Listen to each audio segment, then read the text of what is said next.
When he was 9, my son Brian asked if I ever killed anyone. He knew about the war. He knew I'd been a soldier.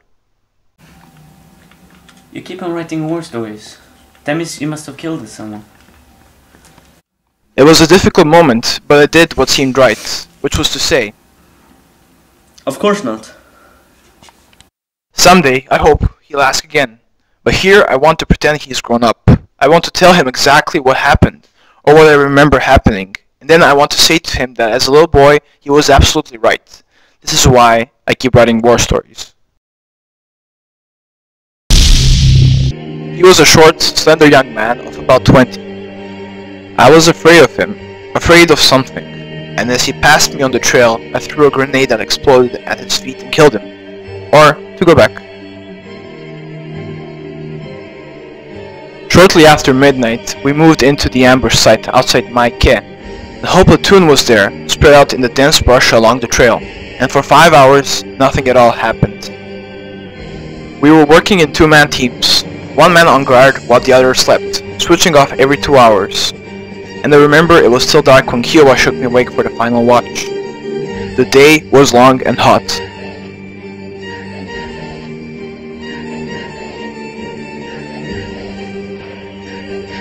For the first few moments, I felt lost, not sure about directions.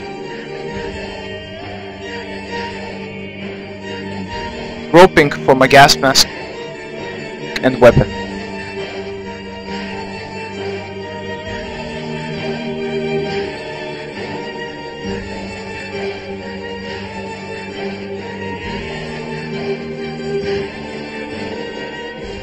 I reached out and found a grenade in front of me. The pin has already been straightened for quick throwing. Then for maybe half an hour, I kneeled there and waited.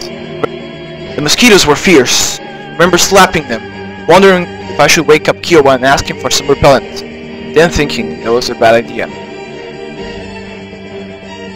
Then, looking up and seeing the young man come up from the hill. He wore black clothing and rubber sandals and a grey ammunition belt. His shoulders were slightly stooped, his head cocked to the side as if listening for something. He seemed at ease. He carried his weapon in one hand, muzzle down, moving without any hurry up the center of the trail.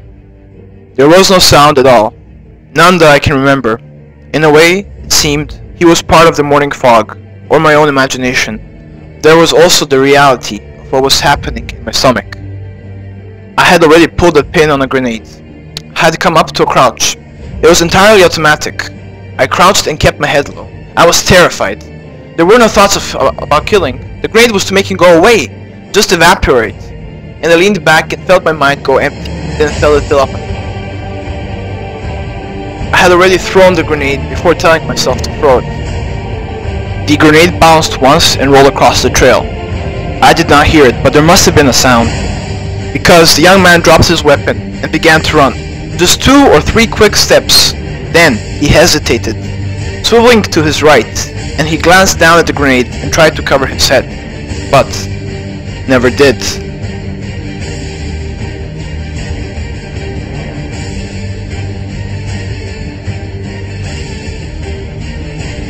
It occurred to me then that he was about to die. I wanted to warn him. The grenade made a popping noise, not soft but not loud either. Not what I had expected, and there was a puff of dust and smoke, a small white puff, and the young man seemed to jerk upward as if pulled by invisible wires. He fell on his back. His rubber sandals had been blown off. There was no wind. He lay at the center of the trail, his right leg bent beneath him, his one eye shut, his other eye a huge star-shaped hole. It was not a matter of life or death. There was no real peril. Almost certainly the young man would have passed by, and it will always be that way. Later, I remember, Kiowa tried to tell me that the man would have died anyway. He told me that it was a good kill, that I was a soldier and this was a war, that I should shape up and stop staring, and ask myself what the dead man would have done if things were reversed. None of it mattered. The words seemed far too complicated. All I could do was gape at the fact of the young man's body. Even now, I haven't finished sorting it out. Sometimes, I forgive myself. Other times, I don't.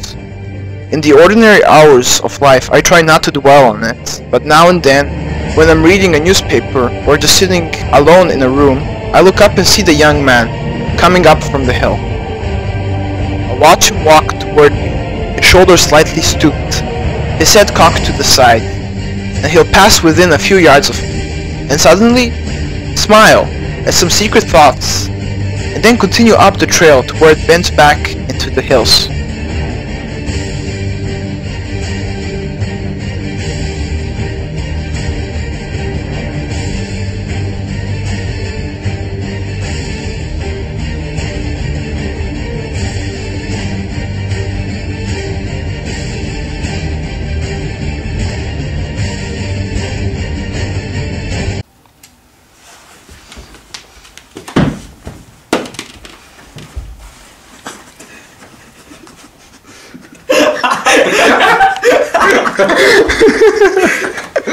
Okay, well, go.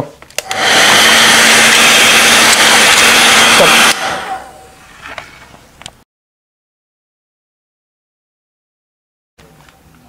Wasco, shut up!